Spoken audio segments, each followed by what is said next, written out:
আসসালামু আলাইকুম। আমি একটা কথা বলতে চাই।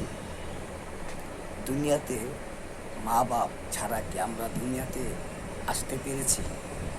কখনো আসতে পারিনি। তো একটা জিনিস কি, আমি সবাইকে একটা কথা বলতে চাই, মা বাপকে আপনারা খুব যত্নে রাখবেন। বউকে যেমন যত্নে রাখেন, তার থেকে বেশি রাখতে হবে মা বাপকে। কেননা এই মা বাপ দিয়ে আমরা দুনিয়ায় এসেছি। তারাই আমাদের সম্পদ। টাকা আমাদের সম্পদ না, মা বাপ আমাদের সম্পদ। এই জিনিসটা খেয়াল রাখবেন। আমরা টাকা যে জায়গাতে পারি অনেক কিছু করে বউকে দিই, মা বাপকে দেওয়ার চিন্তা ভাবনা করি না। এটা করা যাবে না, এই ভুল করা যাবে না। যত কষ্ট করুক, খুঁজে খুঁজে মা বাপকে দেওয়ার চিন্তা ভাবনা করবেন। বউকে যদি একটা দেন, মাকে একটা দিবেন।